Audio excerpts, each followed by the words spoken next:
Kasih senyum dulu sebelah kiri kanan sebelum duduk. Minimal 200 orang ya. Kalau cuma 50 nggak sah. Haleluya. Apa kabarnya semua? Baik atau excellent? Haleluya. Maafkan suara saya sedikit serak-serak becek, jadi bukan basah lagi tapi becek. Karena udara kurang begitu baik dan ramah, entar dingin, entar panas, entar dingin, entar panas gitu kan ya. Jadi banyak orang yang sakit juga saya rasa, tapi Tuhan akan berikan kekuatan. Amin. Haleluya. Oh, hari ini, bulan-bulan ini kita belajar banyak hal mengenai giving. Season of Give, tema kita bulan ini. Dan saya percaya saudara sudah mulai menerapkan dan saya percaya saudara sudah mengalami miracles dari Tuhan. Dan saya percaya juga saudara sudah mengalami sesuatu yang dahsyat dari Allah. Karena Tuhan bilang begini, when you give, you will be given. Amin. Karena Tuhan katakan kalau engkau melakukan sesuatu, Tuhan akan balaskan berlipat kali ganda. Itu yang Tuhan katakan. Dan saya percaya kalau saudara lakukan firman Allah, saudara tahu bahwa Tuhan gak pernah bohong. Dia akan genapi janjinya dan saudara akan mengalami sesuatu yang dahsyat. Tapi kalau saudara belum mengalami sesuatu, coba. Tuhan akan buktikan siapa Tuhan sebenarnya. Amin. Hari ini kita mau lanjutkan lebih jauh tentang season of give. Dan kalau minggu lalu kita sudah berbicara tentang give adalah sesuatu yang the truth of giving, sesuatu kebenaran dalam memberi, yang bukan cuma berarti memberi tentang harta. Saya nggak bicara tentang harta di sini. Tapi saya berbicara tentang hidup saudara, tentang waktu saudara, skill saudara, dan semua yang ada pada kita mau beri buat Tuhan. Itu kira-kira kemarin pesannya, bahwa sebagai seorang steward dari Tuhan, kita ini bukan owner. Bukan berarti saudara, kalau saudara punya company, saudara bukan ownernya, bukan itu maksud saya di dalam bisnis organisasi. Maksud saya begini, attitude kita bukan sebagai owner. Ya, jabatan posisi kita dalam perusahaan kita ya owner, right? Tetapi attitude kita untuk mengerti kebenaran firman Allah, kita tahu bahwa apa yang diserahkan buat kita bukan owner. Kita steward, kita yang mengurus. Semuanya milik Tuhan. Iya kan? Tetapi jelas dalam law, saudara akan tulis saya ownernya kan gitu. Nggak mungkin di lawyer bilang siapa kamu? Ini perusahaan apa? Steward, kan nggak mungkin, right? Jelas owner, tapi bukan itu maksud saya. Maksud saya adalah saudara mengurus apa yang Tuhan percayakan kepada saudara.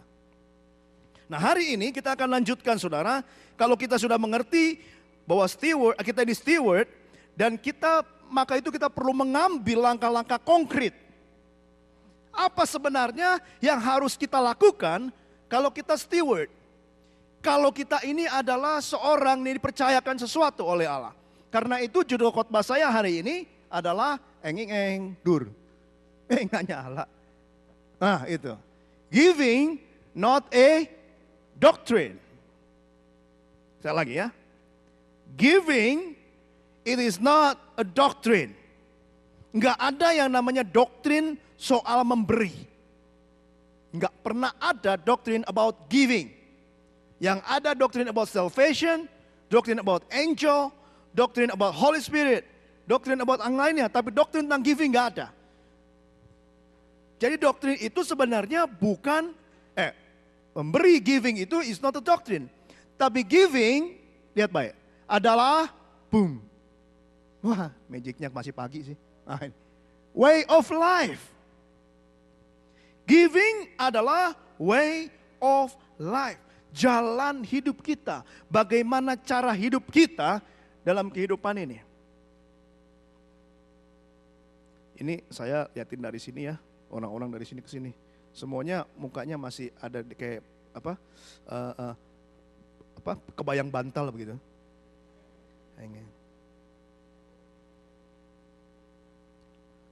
Oke, sekarang jam berapa nih? 10.30 saudara ya. Jadi bukan doctrine, is a way of life. Ada satu orang namanya John Westerhoff III. Aduh, saya difoto terus jadi malu nih. John Westerhoff III. Dia bilang begini. John Westerhoff, dia bilang, stewardship is nothing less than a complete lifestyle. A total accountability and responsibility before God. Stewardship is what we do after we believe. That is, after we give our love, loyalty, and trust to God, from whom each and every aspect of our lives comes as a gift. Stewardship is a complete lifestyle. Stewardship. Satu gaya hidup yang komplit. Satu gaya hidup yang lengkap, saudara. Karena itu, ada 3 hal yang hari ini saya ingin bagikan. Kalau kita mau menjadikan giving sebagai lifestyle, there is 3 things that we can do. Right? Nah, mari kalau ada 10 pen, silakan catat. Kalau enggak ada, ingat-ingat. Nomor 1, apa yang harus kita tanamkan dalam hidup kita? Nomor 1, berilah dengan pengorbanan. Alright, okay. Berilah dengan pengorbanan. Kebenaran nomor 1, give with sacrifice. Coba kita baca dalam Yohanes 3 ayat 16. Dia bilang begini.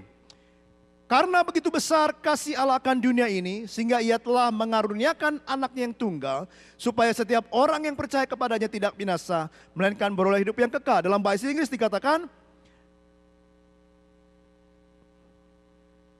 lama ya, memang lama ya. Komputernya memang lama atau? Alright. John 3:16. For God so loved the world that he gave his one or an only son, that whoever believes in him shall not perish, but have eternal life.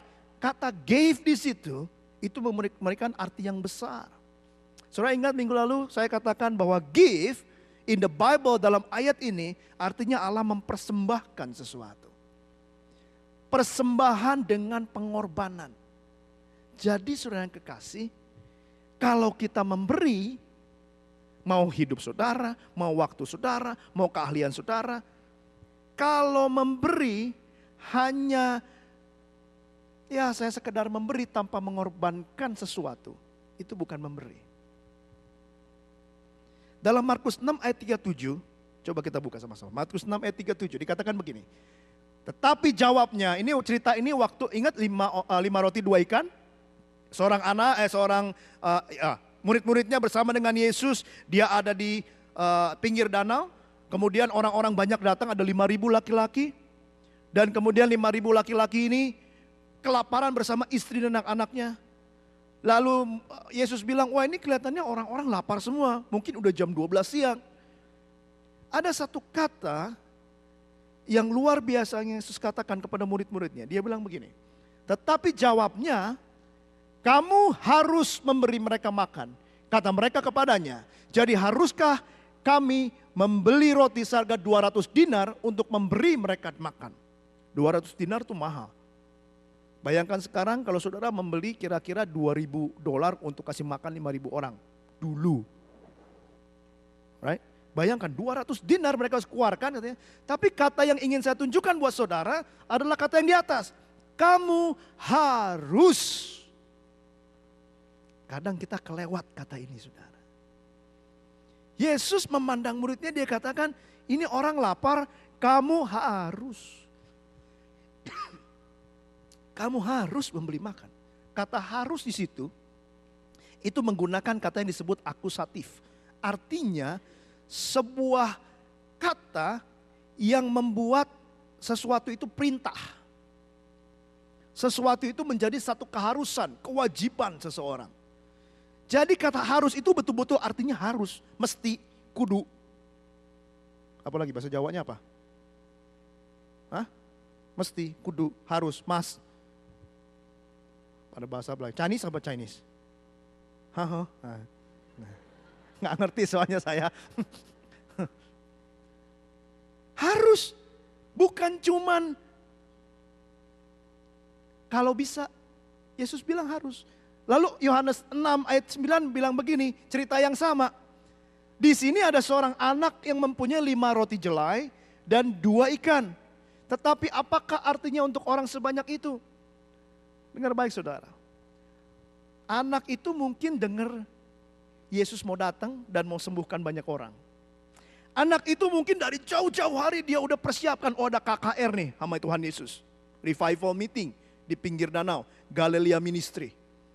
Ya kan? Yesus mau ngadain KKR, oh oke. Kalau gitu saya mesti siap-siap. Jalannya kan jauh, saya bisa kebayang saudara, karena saya pernah satu kali ke pedalaman di Kalimantan. Orang untuk datang ke KKR itu 3 jam, 4 jam, kadang 1 hari mereka harus jalan. Kalau udah jalan sampai di tempat KKR, wah itu mereka senangnya luar biasa. Kenapa? Karena mereka haus. Mereka persiapkan air, makanan di tas mereka. Mereka tidur di dalam tempat kebaktian. Hanya untuk ikutin 3 hari KKR. Jalannya aja sehari. Jadi kalau kita yang khotbah cuma 1 jam, marah mereka. Gua datang capek-capek 1 hari, lu khotbah cuma 1 jam. Maunya lebih. Ini orang udah siapin makanan, anak kecil ini udah siapin lunchbox. Mungkin dia olesin rotinya dengan hati-hati. Wah ini saya suka nih, nyami gitu kan.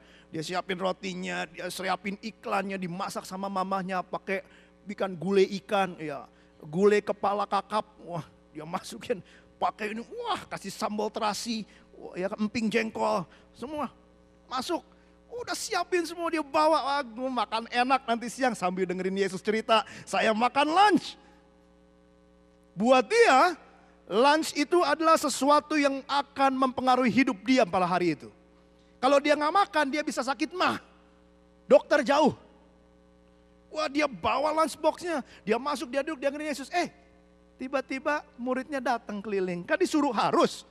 Muridnya keliling. Siapa yang punya makanan? Siapa yang punya makanan? Tolong disumbang. Tolong disumbang. Siapa yang buka makanan?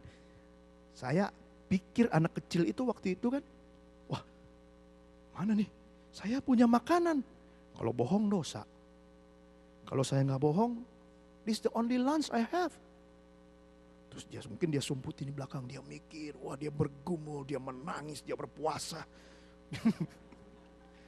Gimana nih? Lunchbox saya satu-satunya ini bagaimana? Tapi kemudian dia apa? Dia berikan kepada muridnya. Buat anak itu merupakan pengorbanan yang luar biasa.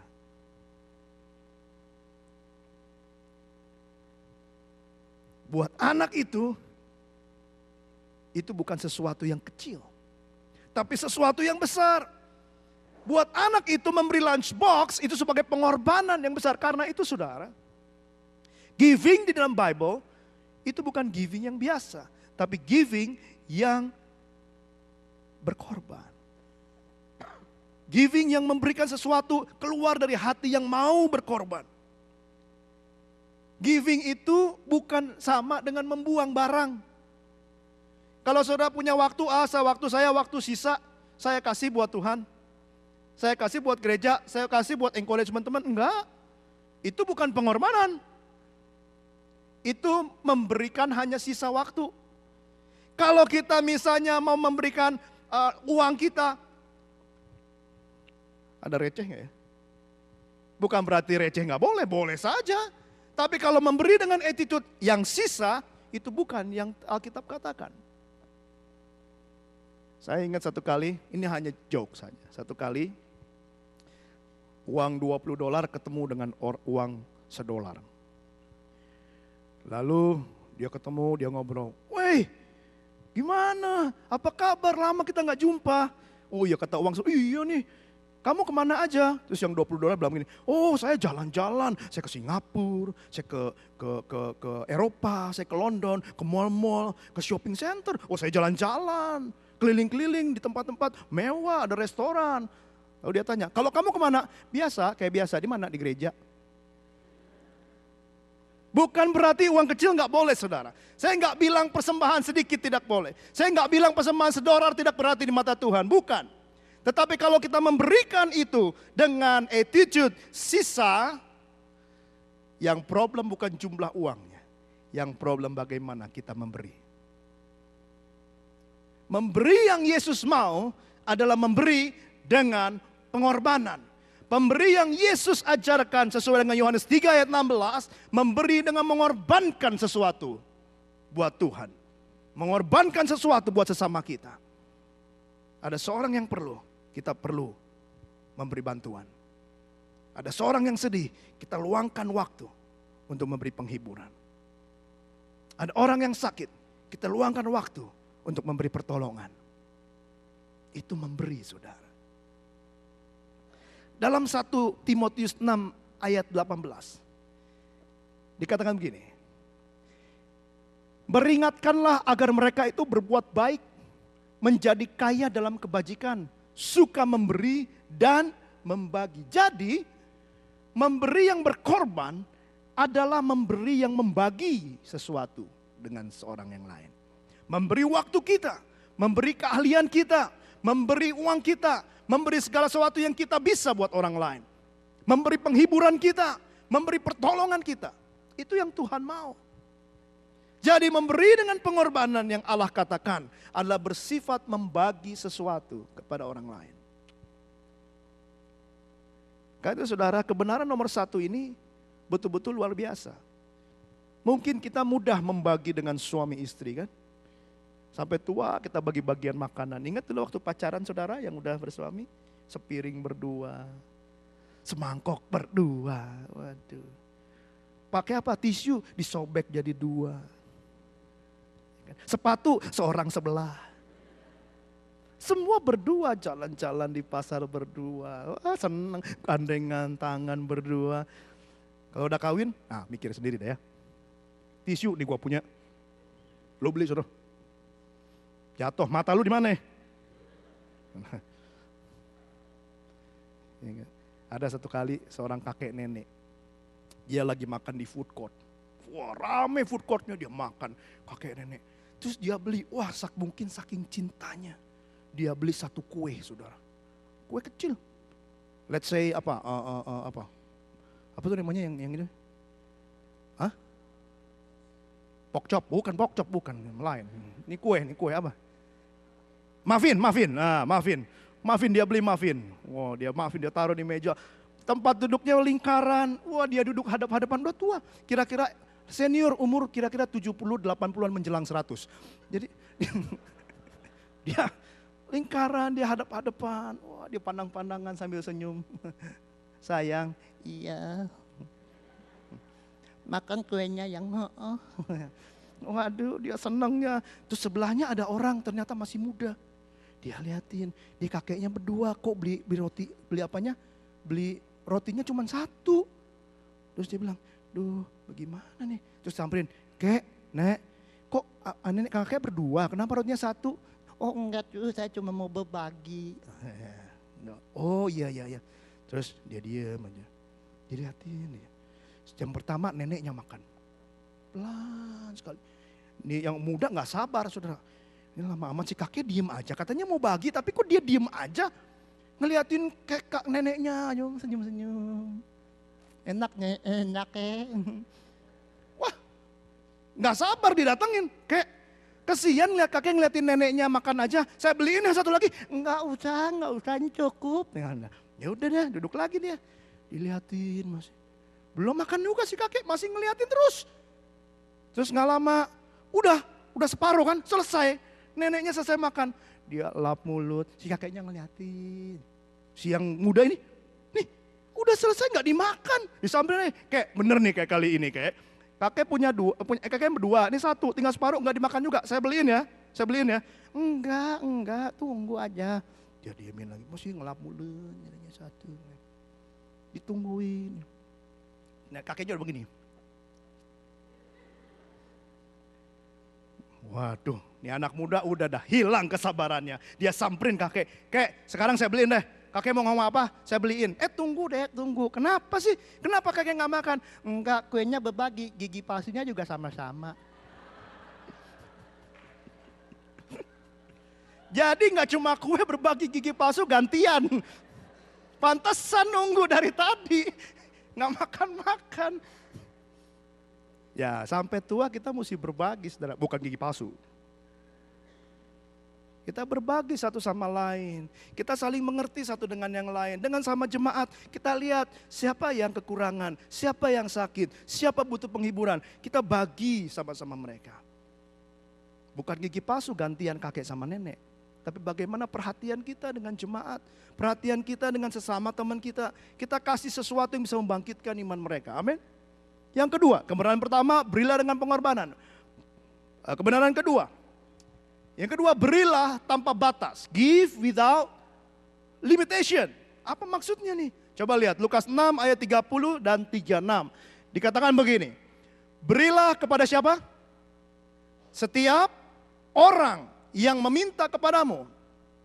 Dan janganlah meminta kembali kepada orang yang mengambil kepunyaanmu. Wah, kalau dengar ayat ini, gak mungkin, enak aja. Masa gua disuruh ngasih? Dan kalau ada yang ngambil, dicolong, masa gua gak kejar? Ya kan? Masa saya gak kejar malingnya? Tapi ayat firman Tuhan bilang begini, berilah kepada setiap orang yang meminta kepadamu. Saudara perhatikan kata setiap orang artinya enggak terkecuali saudara. Mau itu tua, mau itu muda, mau itu besar, mau itu kecil, mau itu kaya, mau itu miskin, mau itu sakit, mau itu sehat. Tuhan bilang berilah kepada setiap orang apa yang diminta kepadamu. Dan tolong diingat waktu kita baca ini kita perlu pakai hikmat dalam memberi. Bukan sembarangan, tapi attitude kita, I will give it to you. Apa yang kau minta dengan hikmat. Karena saudara, satu ayat lagi dikatakan begini. Roma 12 ayat 20 bilang begini. Tetapi jika seterumu lapar, berilah dia makan. Jika seterumu haus, berilah ia minum. Dengan berbuat demikian, kamu menumpahkan bara api di atas kepalanya. Maksudnya ini bukan balas dendam. Karena ayat di atasnya dikatakan pembalasan milik Tuhan, bukan milik kita. Ini maksudnya adalah bahwa pada saat kita berbuat baik kepada orang, orang itu akan merasakan sesuatu kasih yang luar biasa. Sesuatu gak enak hati saudara sama kita. Dan dikatakan di sini, jika seterumu lapar, seteru itu artinya musuh. Setiap orang itu termasuk musuh kita. Wow. Termasuk orang yang kita sebelin. Termasuk orang yang menyakiti kita. Termasuk orang yang menipu kita. Termasuk orang yang gak suka sama kita. Kita perlu memberi untuk orang itu. Dengan hikmat. Karena itu saudara yang kekasih. Kalau kita bisa mengerti prinsip ini. Pemberian yang tanpa batas. Kita menjadi free. Kita menjadi bebas. Kita mau memberi, kita udah gak lihat lagi. Kita beri. Saya ingat satu kali waktu saya masih di Indonesia. Saya ingat satu kali ada pendeta bilang begini. Mari kita bangkit beri bersama-sama. Kita berdoa untuk Osama bin Laden. Pada waktu itu lagi gencar-gencarnya bom. Dan orang-orang menyalahkan Osama bin Laden. Orang-orang mengutuk Osama bin Laden. Tetapi waktu itu kita berdiri bersama, bergandengan tangan. Kita berdoa untuk keselamatan Osama bin Laden. Orang-orang bingung. But that's Christianity. Membalas kejahatan dengan kebaikan saudara. Bukan membalas kejahatan dengan kejahatan. Bukan membalas benci dengan benci. Bukan membalas pelit dengan pelit. Bukan membalas bikin kesel saya akan bikin kesel kamu. Bukan membalas kamu gak suka saya juga gak suka kamu. Tapi kekristenan berbicara tentang whatever you do to me, I will love you. Seperti Yesus lakukan. Yohanes 3:16.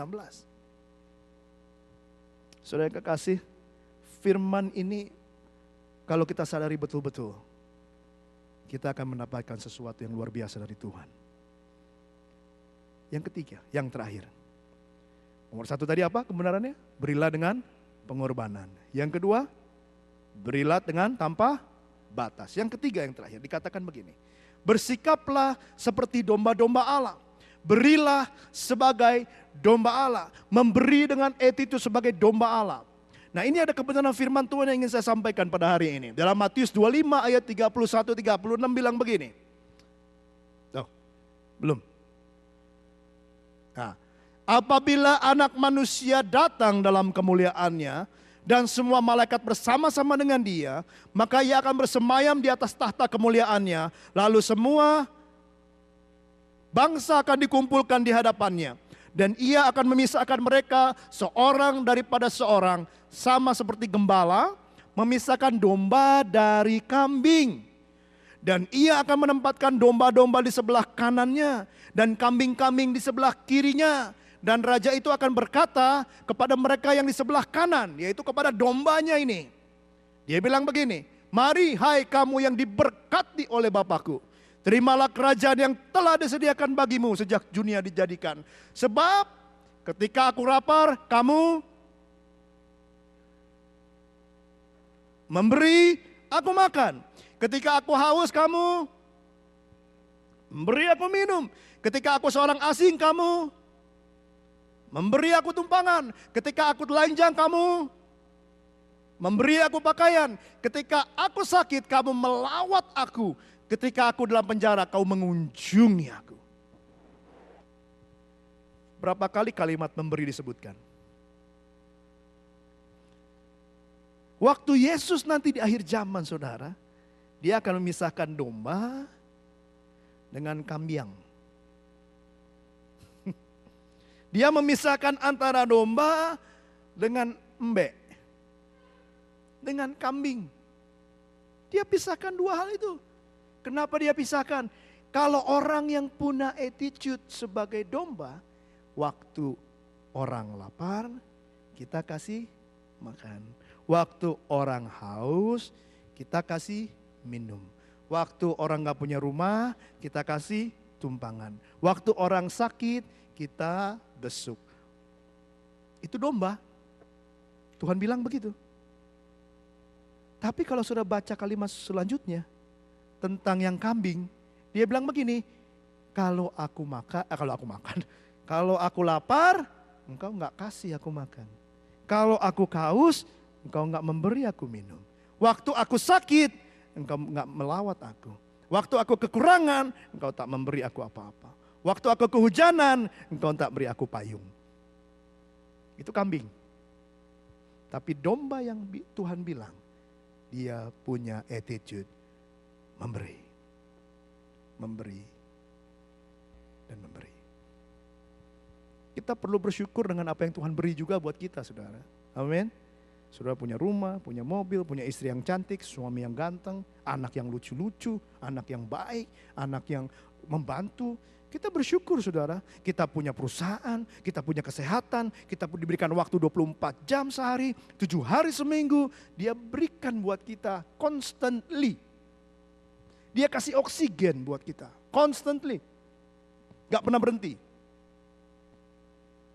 Karena itu kita bilang, siapa yang bernafas, pujilah Tuhan. Karena kita mesti mengerti Allah memberi kita. Ya kan? Diberikan anak 2, puji Tuhan. Berikan anak 1, puji Tuhan. Berikan anak 10, puji Tuhan. Satu kali ada seorang dokter menangani. Nah, dokter ini menangani 4 orang pasien. Dokter ini dokter kandungan, saudara. Wah, ini istri-istrinya nih lagi mau melahirkan pada waktu yang sama. Jadi semua 4 orang ini rush ke hospital untuk melahirkan. Begitu dia mau melahirkan, dimasukin dalam ruangan yang berbeda. Dokternya 1. Suami-suami tunggu di luar. Tidak boleh masuk ya. Karena ini rupanya operasinya lumayan berat, jadi gak boleh ganggu. Tolong tunggu di luar, saya masuk ke kamar nomor 1. Wah, mulai dia mengerjakan terus, wah. Kemudian dia keluar, dia senyum. Siapa nih bapaknya? Oh, saya Pak, oke.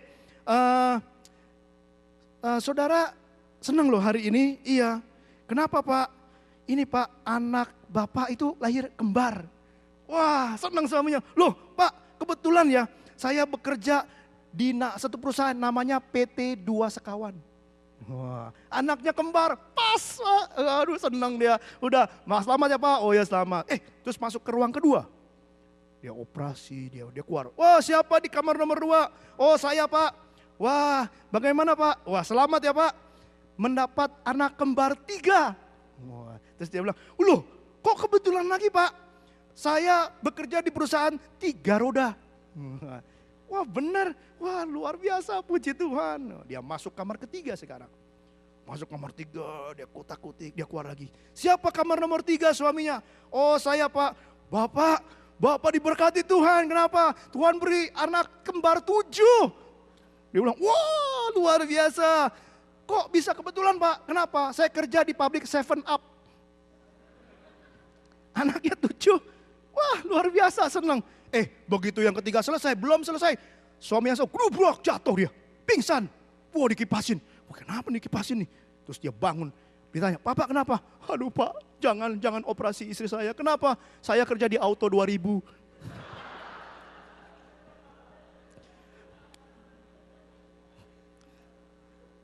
Gimana kalau semuanya kebetulan semua? Begitu keluar keempat, Bapak anak apa 2000. Segede-gede gini anaknya. Tapi apa yang Tuhan beri, kita mengucap syukur kepada Tuhan, saudara. Amin. Karena Tuhan berikan yang luar biasa. Karena itu Alkitab bilang begini. Berikutnya. Alkitab bilang begini. Sebagai domba Allah, seorang akan diberkati. Ya kan? Tadi dikatakan engkau yang diberkati Allah. Yang kedua, kalau kita memberi sebagai anak domba Allah, akan menjadi pewaris kerajaan sorga. Yang ketiga, kalau saudara menjadi pemberi sebagai domba Allah, merupakan seorang yang proaktif. Seorang yang melihat keadaan, nggak perlu disuruh, nggak perlu didorong-dorong. Do something. Begitu melihat sesuatu. Melihat orang kekurangan, langsung dia beri. Melihat orang sakit, langsung dia besuk. Melihat orang sedang susah, langsung dia beri penghiburan. Nggak usah didorong-dorong. Tapi dia langsung lakukan sesuatu. Dan saya mengencourage semua jemaat ICC, RCC. Bahwa kita melakukan perlu seorang yang proaktif. Ngelihat gereja kotor, bersihin cepat-cepat.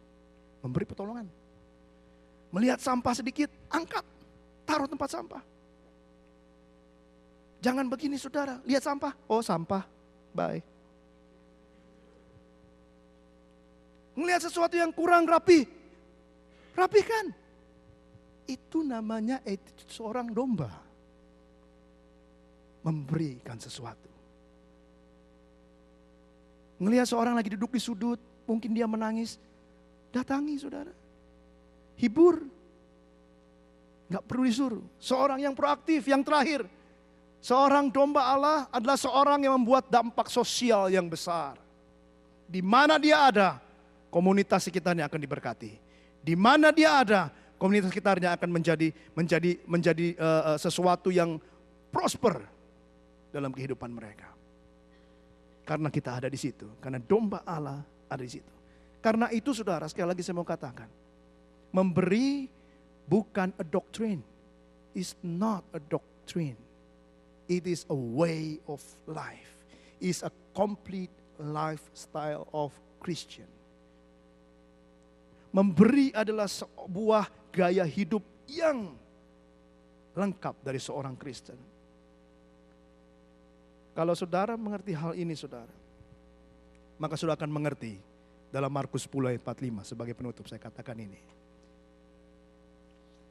Dikatakan dalam Markus 10:45 bilang ini, karena anak manusia juga datang bukan untuk dilayani, melainkan untuk melayani. Dan untuk memberikan nyawanya menjadi tebusan banyak orang. Kalau saudara baca satu perikop full dalam Markus 10 ini, Yesus sedang berbicara bagaimana kita melayani. Makanya dia katakan seperti Yesus datang bukan untuk dilayani. Dengar baik saudara. Saudara tutup Alkitab saudara dan lihat saya baik. Saudara diciptakan dalam dunia ini dan saya diciptakan dalam dunia ini. Dengar baik, bukan untuk dilayani. Yesus selamatkan saudara dan saya, bukan untuk dilayani. Tapi saudara diselamatkan untuk melayani. Lagi ya? Sederhana kalimatnya, tapi kadang-kadang cuma sampai knowledge, nggak sampai attitude, nggak sampai karakter. Now I want to speak to you, so you grasp it, you understand it, You experience it, you live in it. Sekali lagi, bagian sini dulu. Senyum sedikit, jangan tegang. Saudara diselamatkan dan masuk dalam ICCC is not to be served, but to serve. Saudara datang ke tempat ini, itu bukan untuk diulurkan tangan, tapi untuk mengulurkan tanganmu. Saya challenge saudara pada hari ini. What do you have in your hand to be the best sacrifice to God? Apa yang kau punya dalam hidupmu yang bisa kau berikan buat Tuhan? Karena seperti Yesus datang ke dunia bukan untuk dilayani, tapi untuk melayani. Saya mau bilang sesuatu begini. Nggak ada kata pensiun dalam melayani. Karena Yesus nggak pernah pensiun sampai hari ini untuk melayani. Kalau saudara baca kitab Ibrani dikatakan kita punya imam besar. Dan dia di sorga sana duduk sebelah kanan Allah Bapa. Kenapa? Untuk apa? Untuk melayani kita, saudara. Sebagai imam dia harus melayani kan? Sampai detik ini Yesus masih tetap melayani. Bagaimana dengan saudara dan saya? Giving is not a doctrine, is a way of life. Melayani dengan berkorban. Sekali lagi saya mau challenge saudara. Saya minta pemusik naik ke depan dan singan. Saya mau challenge saudara pada hari ini. Apa yang ada di dalam tangan saudara? Sekali lagi, saya nggak berbicara tentang uang, saya nggak berbicara tentang segala sesuatu, tentang harta. Tapi saya berbicara tentang your life. What do you have to be offered to God? What do you have that you can do to others? Apa yang kau bisa lakukan buat orang lain? Saya mau challenge saudara untuk mari bangkit. Lakukan sesuatu. Dari hal yang kecil ke yang besar. Itu merupakan persembahan saudara kepada Tuhan. Apapun yang kita lakukan dalam gereja, termasuk saudara, in the Christmas Day, tanggal 20 Desember nanti, dengar baik, salah satu yang bisa engkau lakukan adalah membawa seorang, setiap tempat duduk di tempat ini akan penuh. Amin. That's one thing that you can give to God. Bawa teman dari luar, yang belum kenal Kristus, supaya dia juga menikmati keselamatan seperti saudara dan saya. Ku bawa yang terbaik. Dan ku persembahkan kepada Tuhan as my gift to you. Sebagai sesuatu yang baik. Sebagai the way of life. Sebagai complete lifestyle. Sebagai steward of the kingdom. Haleluya. Kita nyanyikan lagu itu lagi. Persembahanku. Tundukkan kepala saudara, biarkan singer menyanyikan lagu ini. Sementara saudara renungkan firman Allah selama bulan Oktober. Season of Give. Selama